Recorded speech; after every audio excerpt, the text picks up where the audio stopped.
Getting beat up by 9 guys in Syracuse, to me, there's not a whole lot of shame. Welcome to the Heel to the Face podcast. And this right here, with your hosts, Jared Wicks, Brandon Icebreaker Clements, and Paul Boy Green Esden. It doesn't matter what your name is. And that's the bottom line. Cause Stone Cold I have received an email. Don't forget to email the show at heeltotheface@hotmail.com. Best there is, the best there was, or the best there ever will be. Brett screwed Brett because it's what's best for business. To be the man, you gotta beat the man. The champ is here. Oh yeah, New Day Rock. And if you're not down with that, we got 2 more for ya. Tweet us using the handle at @HeelToTheFace. Woo! Let's get ready to suck it! The bell is rung, so let's step in the ring with your hosts, Paul, Brandon, and Jared. I might as well tag me up with my buddies from Syracuse. Heel to the Face podcast is on the air. We are coming off of Survivor Series 2017 and getting you ready for, well, Clash of Champions in just a few weeks. A very busy week in the world of professional wrestling as I'm joined this week, as always, with Brandon the Icebreaker Clements, myself, Jared Wicks. Paul Boy Green Esden will not be joining us again this week as he is on the road heading to, I believe, the newer England. Is that what he said? I think he's going to New England. I think the New England region. It's a very big area. I didn't bother to ask the secondary question of which part of New England he was going to be going to. I want to say Boston. I think that's where he's headed for the weekend, so that'll be good. So we'll hopefully we'll have him next week. Hopefully we will have him next week. This week, Survivor Series, as we mentioned, a very big show in the world of WWE. But before we get to that, just a reminder to join us on our Twitter account at Heel to the Face. That's where you will find the links to our show, links to our YouTube account, and links to our Twitter question of the week, as well as our tweets of the week. We have all those up and ready to go. We're going to start things off with Survivor Series. What was your overall impressions of the pay-per-view? I thought Survivor Series was pretty good from top to bottom. I thought no surprise, the Raw team did win. Why was that no surprise? Because the Raw team was I think the Raw brand overall is the better brand. I mean, they have the better superstars, the better talent. And the funny thing is, if you would have put in Sami Zayn and Kevin Owens, I mean, they were involved a little bit at the end of the program, but you put them in the show somewhere, they're going to pick up a win. I mean, Kevin Owens. Well, they did end up putting them on the kickoff show. I think they took on but that doesn't Fandango. That's waste. That's a waste. That's a waste to me. Why have? Yeah, it was a waste. That's why I don't even count it. I don't even count it because Breezango, that to me, they're like, I mean, I love the fashion files and all that stuff, but as in-ring competitors, to me, they are like the hype bros, I guess you can say. They're just jobbers. You're just there to, you're putting your opponent over. So for me, that was a wash, kind of like the cruiserweight match, to be honest with you. I had Enzo Amore going in, winning that anyways. So, what do you think the reason was for Triple H, obviously, starting that little feud with Braun Strowman? Do you think that's just he's going to start a feud with him maybe to get himself ready for Kurt Angle? I mean, we all know, we obviously saw him do the pedigree on Kurt Angle, and that seems very obvious. They're going to start the seeds for that, what looks to be WrestleMania. Yeah, I don't think it'd be anywhere else. Yeah. But why Braun Strowman? Why are we doing something there? That to me, I'm still trying to process. Like, why would you want to piss off Braun Strowman, to begin with? Anyways, it's kind of an odd thing. I mean, how are you going to use him? You're not going to put Braun Strowman and Triple H. You're not going to put them in a match at the Royal Rumble per se. You're going to have them in the Royal Rumble match. So I mean, where does this really go? I mean, that's the problem that I have. I mean, it's interesting. I don't know. I don't Especially see seeing Braun Strowman now. He obviously is in a feud with Kane. Kane did not show up at Survivor Series. He did show up on Monday Night Raw. So it looks like Kane and Braun Strowman maybe one-on-one.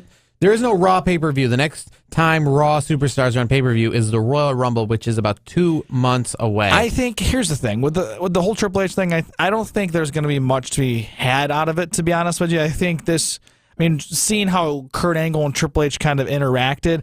I think that is something that's going to be built going forward into the Super Bowl season, as I call it, WrestleMania. It's only a few months away, so we got a lot of time in between. I think they're going to build it very well.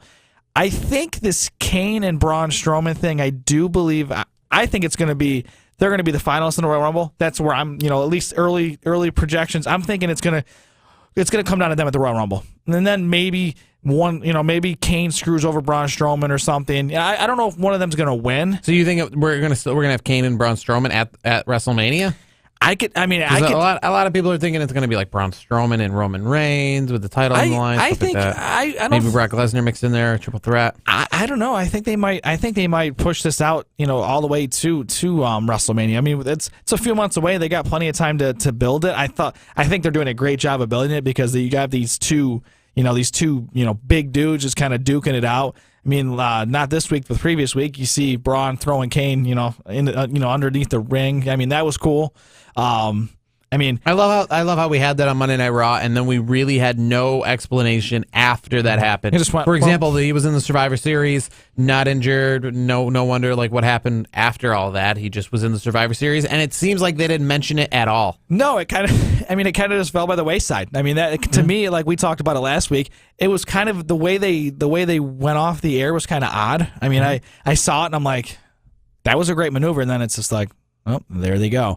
And then you see on Raw this past week, you see Braun Strowman getting attacked by Kane, with the steel chair in his throat, and you hear him gasping for air. I mean, I'm kind of curious to see where this is going to go. I think this is going to be a very, very interesting, interesting rivalry going forward. So Roman Reigns is the new Intercontinental Champion in the main event of Raw. He beat The Miz. What is a bigger joke, being a Grand Slam champion in 2017 or the way that WWE has treated The Miz in the last few years?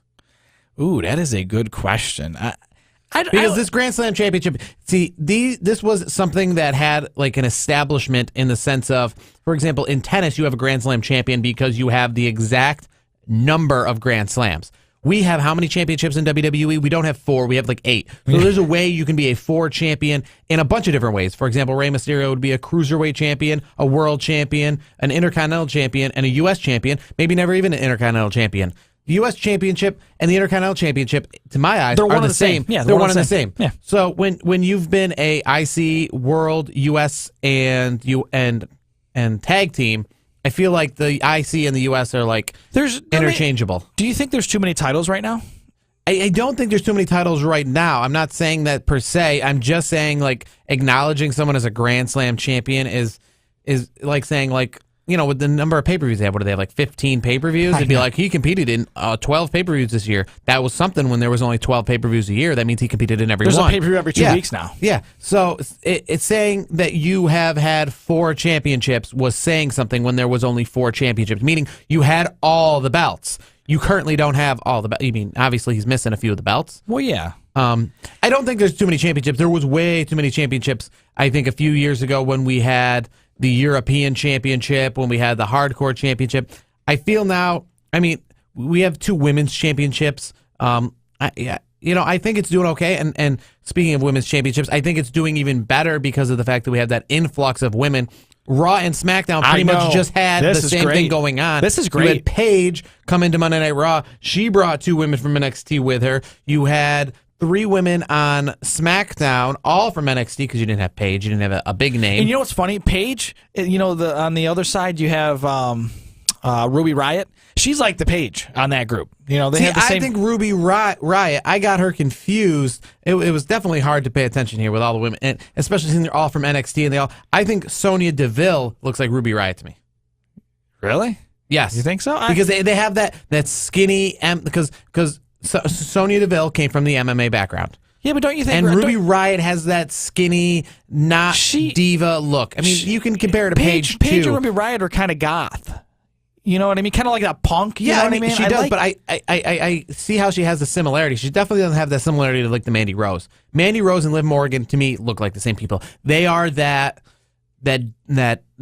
sex appeal, could be in Playboy and a diva. They're that Trish Stratus. I think they're that Candice. I'm not, no disrespect to these two because they're way better than Candice Michelle, but they're that level. Here's the thing: the Mandy Rose and Liv Morgan. Mandy Rose is more of the. I would say she's more of the eyepiece. I mean, no disrespect to Liv Morgan, but I think Mandy Rose is the eyepiece out of the two. But I think Liv Morgan is the better in-ring competitor. I will say this: since Mandy Rose, and if we, not to go too far off tangent, but we've seen a couple of these tough enough competitors really making a move lately. I mean, Mandy Rose, she was on Tough Enough, got eliminated. The girl who won is not even in WWE anymore. And then Patrick Clark, now known as Velveteen Dream, he got eliminated in Tough Enough. The guy who won, I don't even think he's in WWE anymore. I haven't seen anything, haven't heard anything about him. It's so funny about how these competitors were, I think they finished top 3 or top 4, if I'm not mistaken, in each one of the in the top, in the women's side and the men's side in Tough Enough. I will tell you right now, not to get too far off of it. I know the NXT, we had the takeover. That was fantastic, by the way. Velveteen Dream and Aleister Black, I thought was the best match of the night on the NXT side of it. So Velveteen Dream he's going to be moving. That was the best match, not the main event. I really liked the main event. I really liked Wargames. I won't lie. The Wargames. I mean, the whole thing behind the Wargames was great. I mean, it was cool because you get to see 2 rings, a big big cage. I didn't think I thought the match was good. I didn't think it was great. I honestly, from in ring wrestling perspective, the Dream versus Black, I thought that was the match. I'm telling you right now, and even Kevin Owens tweeted out, about Velveteen Dream. So he's got his eye on Velveteen Dream.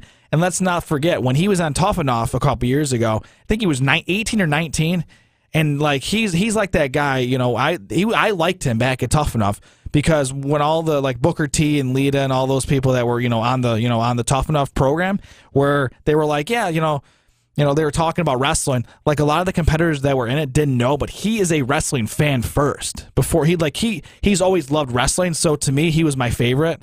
So it's good to see where he's going. He's super young. I think he's only 22. So this guy, I see him on the main roster. He definitely has a unique character. He kind of reminds me of, I don't know, maybe I'm looking at it wrong, kind of like a Prince. Yeah, like a Rich Swann. It's a different gimmick. I think he plays it well. The fans love him. And then the other guy in the match, Aleister Black, sky's the limit to him. So it's good to see these NXT people moving up. Going back to the women, I do think the influx of women on both brands, I think it's good for the division. It's kind of spicing things up a little bit. I'm really curious to see where things are going to go. So how about the awful attire for the Bludgeon Brothers? Was that... I hated it. Yeah, I was not a fan. I do like their finishing maneuver there. That was cool. The attire I'm not a fan of. I mean, yes, you got to keep the mask, Eric Rowan. That's something you have to keep. But I thought the attire, getting really... Eric Rowan look extremely fat. I'm not fat, but he just... I don't remember. I remember him looking a lot like Luke Harper body-wise. I just felt like maybe that attire, it made him look like Big Show. Yeah, it's true. I see that, now that you say that. I do think that the attire doesn't... it doesn't look good across the board anyways, but... I wonder if they're going to change that. I would assume probably not. They're probably going to roll with it. I thought the music was good, and I thought they looked good in the ring. Yes, it was against our favorite jobbers who I mentioned earlier, the Hype Bros. So I'm not surprised. As soon as the Hype Bros came on and the Bludgeon Brothers, I'm like, all right, well, this is going to be a squash. I do see future tag team titles out of them. Not in the next month or two, because I think the Usos and I think. Benjamin and Gable that's gonna be firing up on all cylinders. There was a good match on SmackDown between one of the Usos and Shelton Benjamin, so I think that's gonna build for a little while. But I do see Bludgeon Brothers becoming tag team champions soon. At some point. What's next for Brock Lesnar? Great match with AJ Styles at the pay-per-view. Paul Heyman even was speaking AJ Styles' praise.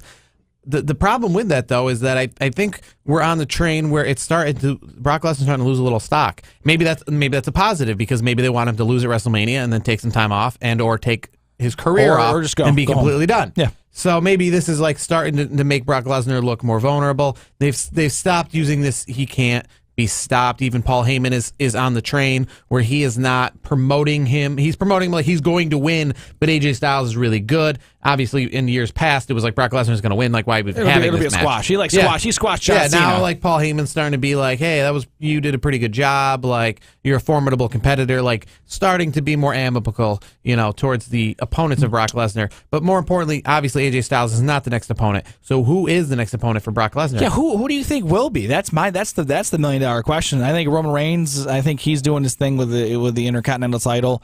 I mean, you're not gonna. I don't think the Shield's breaking up that fast. You're not going to see like a Seth Rollins or Dean Ambrose in there. I mean, who else is there? I mean, Braun Strowman's dealing with Kane. Finn Balor. Yeah. I mean, that's the Bray only Wyatt. logical. I mean, what's going on with him? What the hell is going on? I haven't seen him. I mean, he's not back yet from. Yeah, he's got all the. What does he got? He got the illness that's been going around still. Yes, but I mean, he hasn't been doing much sense. I mean, I want to see Finn Balor. I think Finn Balor, just thinking about it, I think that is the guy you want to see going after Brock Lesnar. I know we've talked about the size thing. I know Brock Lesnar's this big guy. Finn Balor's kind of this average guy. But I'm telling you right now, I think Finn Balor and Brock Lesnar, and you can see it here.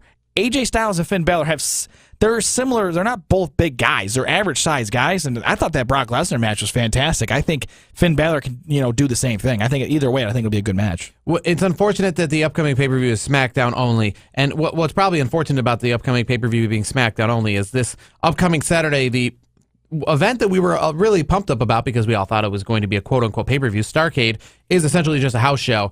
And it's kind of leaving me very confused because Jinder Mahal on SmackDown said that he is going to be invoking his rematch clause for the championship at Clash of Champions, but he's still going to be taking on AJ Styles for the championship at Starrcade. So if he's taking on AJ Styles in a cage match for the championship at Starrcade, but obviously they're hyping up the pay-per-view event. Starrcade is not a pay-per-view event. Then this is, without a doubt, legitimately just a house show with a fancy name. Like, I thought the idea of bringing back something like Starrcade was because it was going to be a pay-per-view event. You would think. But because it's literally going to be a house show, meaning where they're putting the title on the line in a match that's not even advertised. It's not like, oh, don't forget, like Corey Graves was like, oh, don't forget at Starrcade, even though it's not on the network, the championship will be on the line. No, they're literally like pretending, just like they do with all house shows, that Starrcade is not happening. Yeah, like pretty that much. Jinder Mahal will not see AJ Styles in a ring until they sign the contract for Clash of Champions, essentially. Yeah, here's the thing. You know how it goes with these live events. Well, Cards with live subject to events, change. but they don't normally sell live events like Starrcade. That's the problem. First things first, WWE should make it into its own separate pay-per-view. Why are they doing all this if it's not even going to be anything more than a house show? Well, it's like, can't they just make the Royal Rumble? Can't they make every pay-per-view or every house show before the Royal Rumble? Make that like house show Royal Rumble? Royal Rumble tour, like they do WrestleMania, like Royal Rumble Revenge. Every house show will have a Royal Rumble at it. We'll call it the Royal Rumble. The road to WrestleMania. Yeah. The road to Starrcade. Something like that. Just, like, what makes this Starrcade? That's what I'm just trying to say. It's like, what makes this not a house show? To me, nothing. I mean, it's got some good. They've had cage matches at house shows before, so I mean, what? It's just hard to say. But the reason I say it's really annoying is because if Starrcade was like a pay-per-view event, and like let's say the championship was on the line, and Clash of Champions was a Raw event instead of a SmackDown event, here's a match I would like to see. As soon as Roman Reigns won the IC title, I thought, it'd be really great, and this is a way that you can use these guys. I want to see a match that we haven't seen in a long time. We haven't seen it in this way. 6-man tag for all the gold. Miz and The Bar versus The Shield. Now, if The Miz wins or pins anybody in the match, he becomes the IC champion. If The Shield pins anyone in the match, the other two members of The Shield outside Roman Reigns become the tag team champions. So, meaning it's a win-win across the board. Championships are going to change hands. Whoever pins who is going to be the champion. We haven't seen this, I think, since 2002 when Triple H and Stone Cold were IC and World Champs, and they took on Kane and Undertaker, who were tag team champs, in that main event of Backlash, which was for all the gold, which gave Triple H and Stone Cold the tag team titles as well. Great tag team. That would be a great, if Clash of Champions, was a Raw event, you could have maybe this be the main event. I would love to see it. I would still love to see it, and we don't see it at this pay-per-view, obviously. I would like to see maybe on a Raw and all the gold maybe on Christmas night. They haven't done this in a while, and they love to give us these 6-man tags. That'd be perfect. The Shield versus Miz and The Bar, all the gold on the line. And you're going to be guaranteed a championship change because as long as one wins, the other one gets the champion. And none of this, like, if he pins this person. Meaning if anybody on the Shield pins anybody on The Bar, whatever titles they have go over to the two existing people. None of this, like, Miz has to pin Roman Reigns to be IC champion. Miz can pin Dean Ambrose, and he becomes IC champion. I don't mind that. I think that's a good concept. Maybe something like that comes down the line. I mean, a lot of our thoughts and ideas, it's magically they show up on WWE programming not too long after that. Yes. And Triple H was one. We did talk about Paige. We were a day early, but they were doing it like they really want a WrestleMania style this, where they don't give us the spoil at the pay-per-view event. They let that be its own thing, and then have, like you see at WrestleMania. Like we never see a lot of returns at WrestleMania. It's the day after. It's the day after. Because it's a new year, so to speak. It's like, so that's what they're trying to do here. It's like they didn't want to. They were thinking about putting her in there in the SmackDown, and they definitely could have put a lot of people in there. As we saw, they brought 3 up from NXT over to SmackDown, so they could have had a lot of surprises in there. But they're like, no, let's save something for SmackDown. And they kind of just play it safe at Survivor Series. Yeah, I was gonna say they saved a lot of good stuff on Raw and SmackDown, and Raw was definitely the best show this week because yes. from what I was watching Survivor Series, am I the only one who heard this? Not just once but twice, but I heard Jinder Mahal versus AJ Styles for the title on Tuesday. So did I. That's what I heard. And then I turned on SmackDown on Tuesday, and that was not. And the case. AJ cuts a promo. Yeah. But I heard during Survivor Series twice that Jinder has invoked his rematch clause. Said. And that's what they were saying before. AJ Styles has to face Brock Lesnar. He can't look ahead to the championship defense he has on Tuesday because he's facing Brock Lesnar. You know what I mean? A big-time opponent in front of him. Like they were saying, he better not find himself looking ahead to defending that title on Tuesday. And then that never happened, which is very disappointing. Yeah, I was, it's funny you say that because I was, I thought to myself, I'm like, oh, AJ Styles is going to... It's like they said pretty much AJ Styles will address things pretty much next, right before they went to commercial. And I'm like, wait. Didn't we just talk about it 2 days ago that it was going to be those two for the title? Yeah, that was a letdown. I wanted to see it, but I guess we just got to wait. That's all. Well, we got more to come. Our Twitter question of the week, tweets of the week, and Brandon's bringing back Watch This as you are listening to the Heel to the Face podcast on Sports War Radio, Rat Pack Radio, iTunes, and now on YouTube.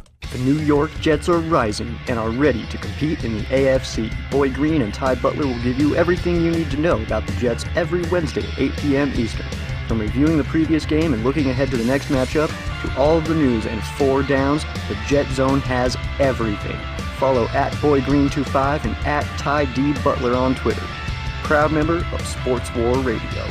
Let the battle begin.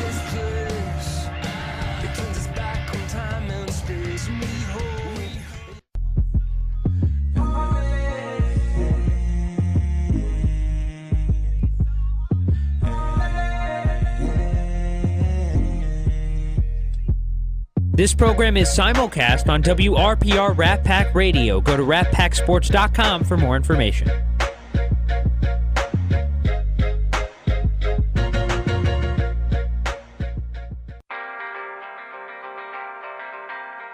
Do you want to stay up to date on the latest sports news? Come check out After the Whistle from 4 to 5 p.m. every Friday night. We talk about the NHL, we talk about the NFL, we talk about the MLB, you name it, we got it. Tune in on Sports War Radio.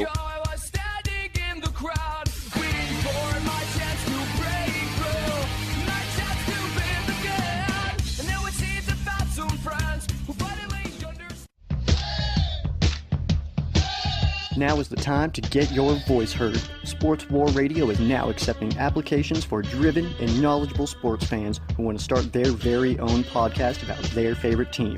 Sports War Radio has an international audience and is growing fast. Don't miss the chance to become the go-to news source for your favorite team. Email sportswarradio@gmail.com and tell us why you would be a great addition to our team. Sports War Radio. Let the battle begin. Now is the time to get your voice heard. Sports War Radio is now accepting applications for driven and knowledgeable sports fans who want to start their very own podcast about their favorite team. Sports War Radio has an international audience and is growing fast.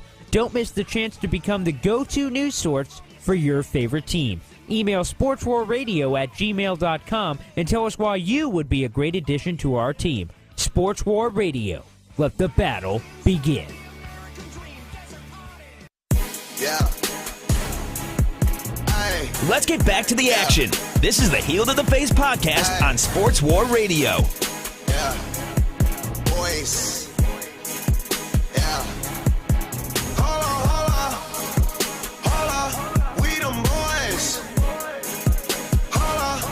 Heel the Face podcast is back on the air. No 3 count this week, but we do have a Twitter question of the week. We are still going to leave you with something. The Twitter question of the week was posted just prior to us going on the air, so we're kind of being more or less the first voters in this week for a change.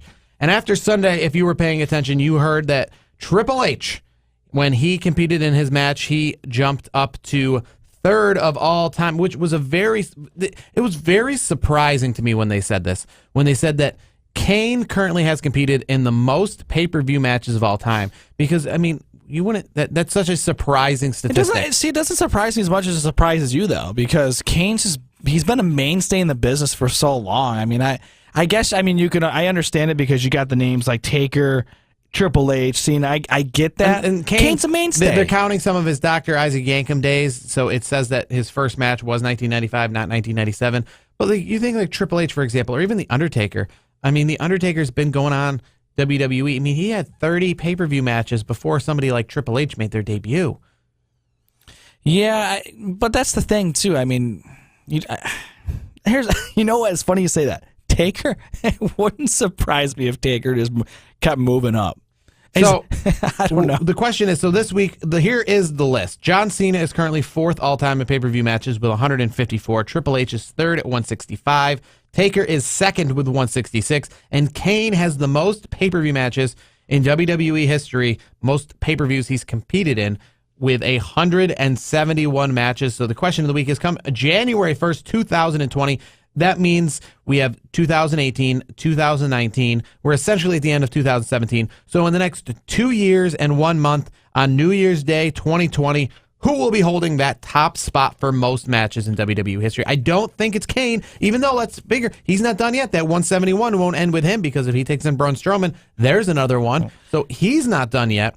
Who will be number 1? Here's my thing. Cena? It's Triple H. Here's the thing. Cena's going Hollywood. I don't see Cena, because here's the thing. John Cena is at 154. Triple H is at 165. So that's almost a year's worth of pay-per-views, ahead of schedule. So here's my thing. I think Triple H is gonna do like 2 or 3 a year. He's gonna wrestle till he's 60. Here's the thing though. If he does 2 or 3 a year, Kane does 1 more. That puts him 7 back, 2 or 3 a year. That's still even 1 short. Yeah, so if he does 3, so but if he wrestles till he's 60, which is what I think. Well, we're not saying till he's 60. We are saying until 2020, 2 years from now. 2 years. Let's say none of these people are going to compete in December at a pay-per-view because Clash of Champions isn't the only pay-per-view. Triple H, Taker, Kane, they're not on that card. So we're essentially saying from January 1st, 2018 to January 1st, 2020. That is 2 years. That's 2 WrestleManias, 2 SummerSlams, 2 Royal Rumbles. Who is going to be number 1? And Triple H is 6 back. You know what? Now you got me thinking. You know what? I'm probably gonna have to go with Kane now. So Kane's going to stay number 1? Yeah, I mean, I voted Triple H on the poll, but I have to change my answer because here's the thing. To be honest the way with you think of next 2 years. I mean, like you said, I was saying, 3 a year for Triple H. That's 6, and Kane's probably got 1 or 2 at least. So here's my thing. I think it's going to be Kane. And you don't think it's going to be Taker?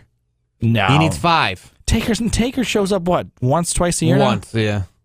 Yeah, he's not doing it unless in the next 2 years, not a chance. Now let's say John Cena.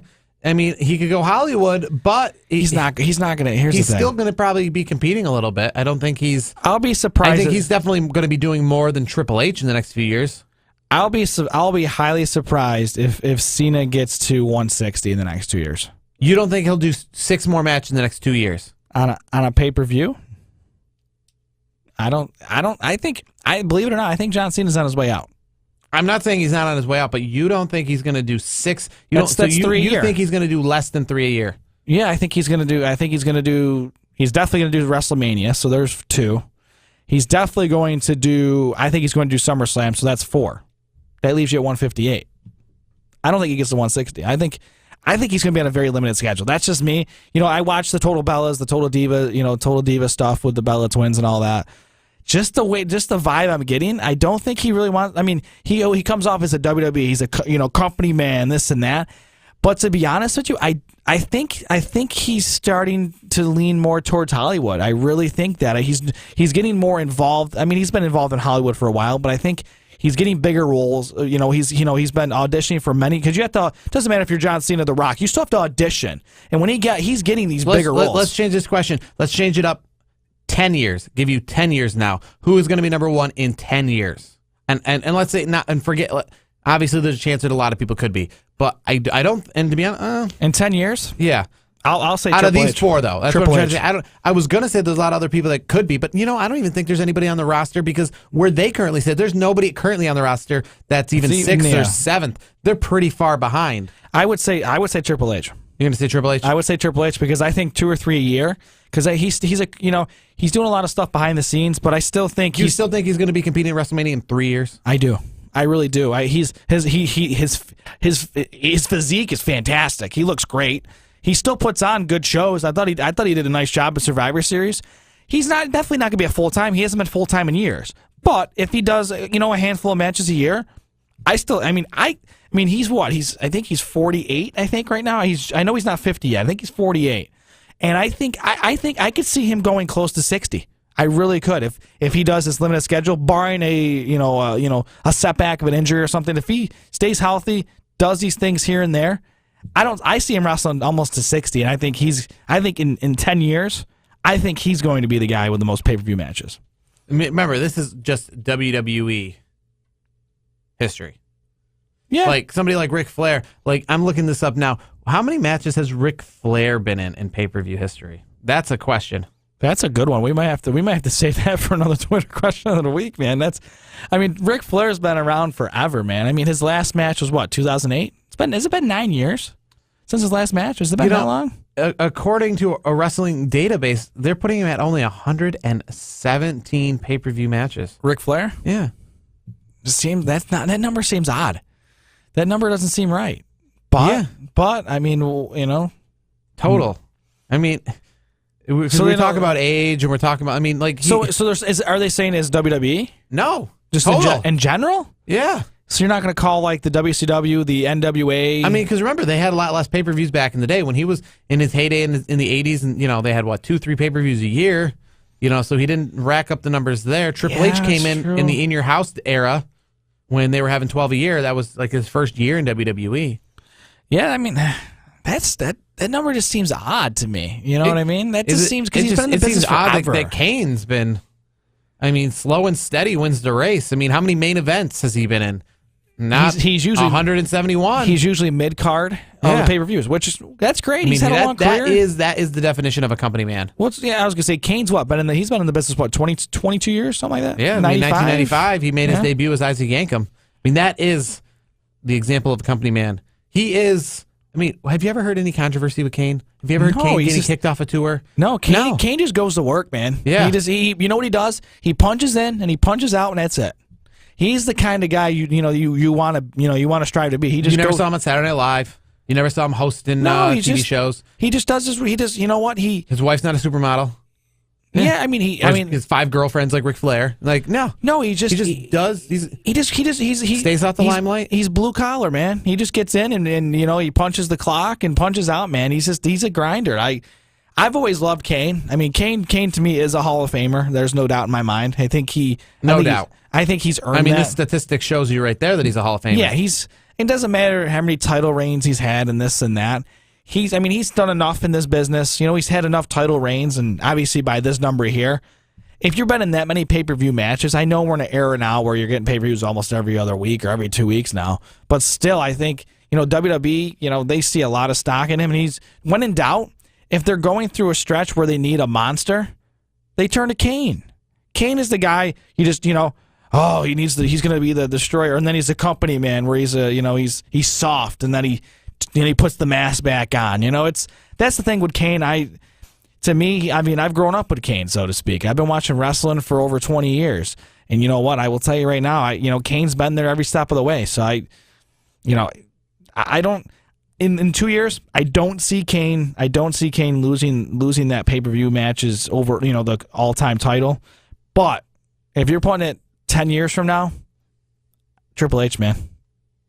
So we move on to now our tweets of the week, as that is our Twitter question of the week. Now time for our tweets of the week. My tweet of the week is going to come from The Miz. So this past week, The Georgia Dome in Atlanta, home of WrestleMania 27, was blown up, imploded, destroyed, and John Cena and The Miz, they main evented the only WrestleMania in Georgia Dome history. The Miz says, for the people who say John Cena doesn't have any power, well, how about this? He had a whole stadium imploded just to forget about his loss to me at WrestleMania.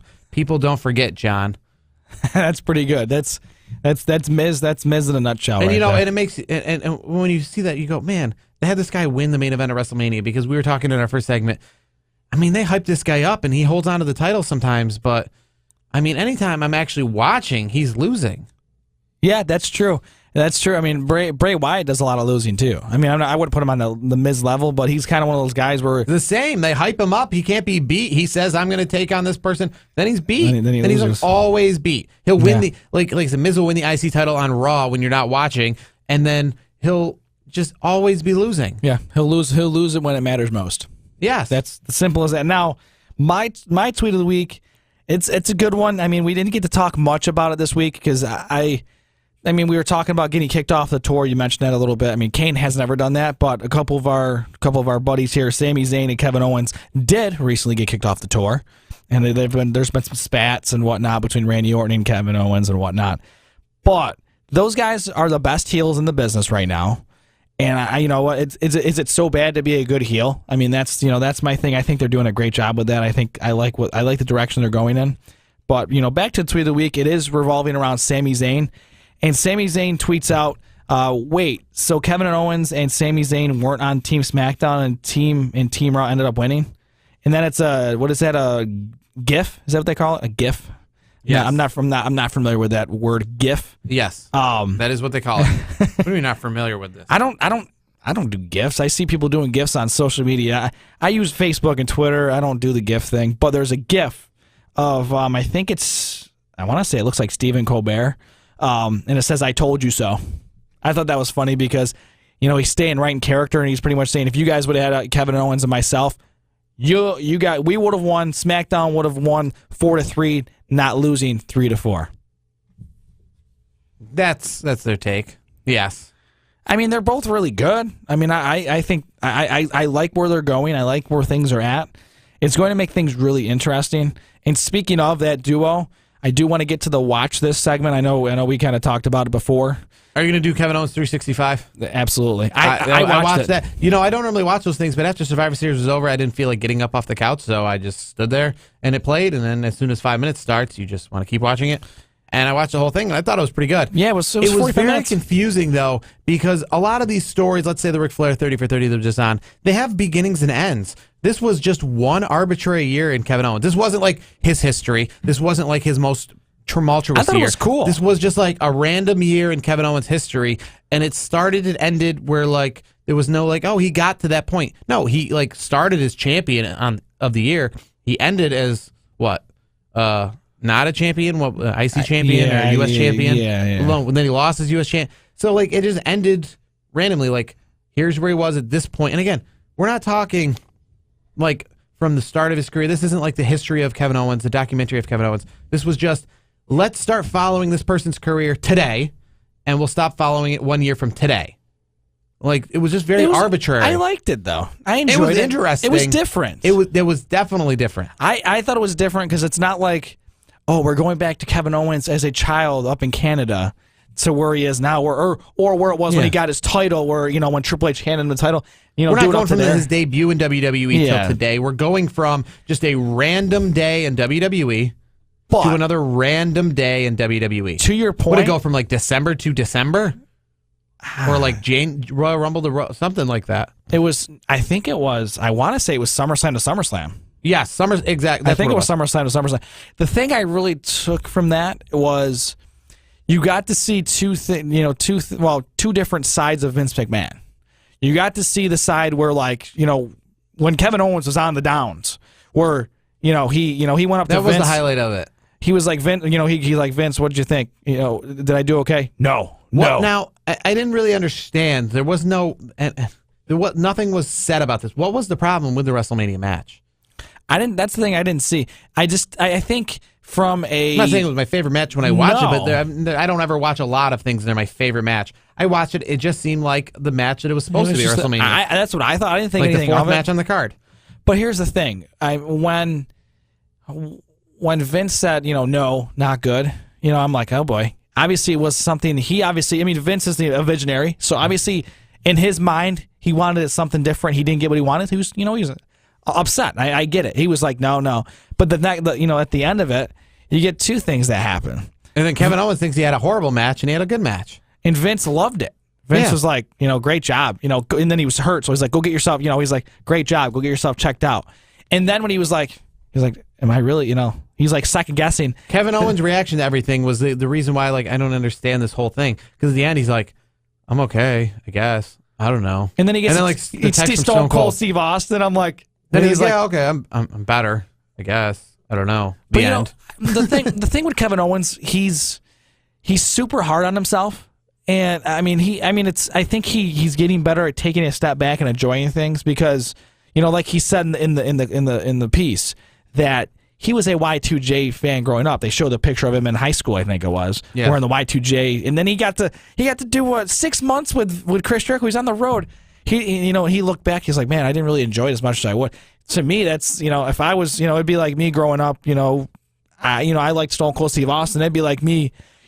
Tagging with Stone Cold and, watching Stone Cold do a Stone Cold, a stunner on somebody and then, tagging me in and I, if I come off the top rope and drop the elbow on on someone or something like that. I mean, it's, to me, I'm like, you're a Jericho fan and you didn't really appreciate it. And then he's like, well, I look back, I kind of did. I think he gets in his own head sometimes. And I think it's good that he sometimes does it like that, but sometimes I think it's a detriment. So he's I think he's learning how to get that balance between enjoying it and not enjoying it too much. Because some wrestlers definitely enjoy things too much, and you see him out the door, in a few years. So I think Kevin Owens is one of those guys where he doesn't think his performances are still good enough. He still wants to get better, and he's on the top. I think he's the top heel. Him and Sami Zayn are the top heels in the business right now. And I bet you if we showed a clip of him right now, he's probably thinking, we're okay. I like that about Kevin Owens. He's a guy who just wants to keep on getting better, and I think the future is bright for him. I think he's going to do a great job for the next many years. Well, I hope so. I've always been a Kevin Owens fan from his days in the Indies. I mean, and plus, people like Kevin Owens, Seth Rollins, Sami Zayn, they give WWE that credibility that they've been looking for, and that's that they have real wrestlers on the card. Not just real entertainers wrestlers on the rosters. Yeah, not just entertainers. Yes. So thank you for Triple H for doing that, because I remember a couple years ago, this is the honest to God true story, a couple years ago, I heard this quote from Vince McMahon, I want to say it was like 2011.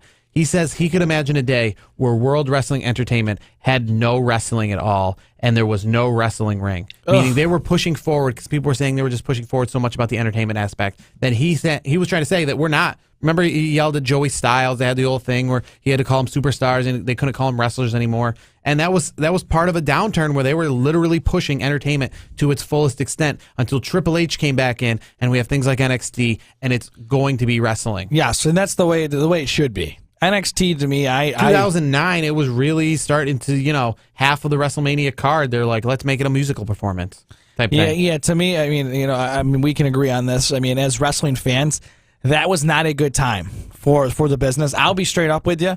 I mean, that was a time where I watched it, but I didn't really watch it. I went back and watched a few things, but I was very, very casual, and I checked out a lot of times during that time because, to me, I kind of was just. It wasn't wrestling. I'm a wrestling purist. I want to be entertained, but I also want to see good quality wrestling. And when it got too much of the entertainment side, not the wrestling side, I'm not gonna lie. I checked out for a little while. I mean, they reeled me back in, and things are in the right direction. NXT's, a beautiful thing. It's a beautiful product. I think they're doing a great job down there. I think Triple H, the future is bright for WWE. I know Vince is not a young person by any means, but Triple H is one of those guys where it's like, even if Vince just wanted to say, you know what, I'm just going to take it easy. I'm not going to have any hands-on, stuff anymore. I think WWE is in good hands with Triple H. I think he's the perfect person to keep the business growing and, keep the fans happy. Definitely. I'm glad Triple H is involved, and I'm glad that you listened to our show this week. Again, we are all over. We're on Spreaker, we're on Rat Pack Radio, we're on iTunes, and now we are on YouTube. So keep on the show. We are only getting bigger. We're only getting better, as this has been 315 Central New York's premier wrestling podcast, Heel to the Face. For Brandon the Icebreaker Clements, for myself, Jared Wicks, we will join you next week, as this, again, has been the Heel to the Face podcast on Sports War Radio, Rat Pack Radio, iTunes, and now on YouTube.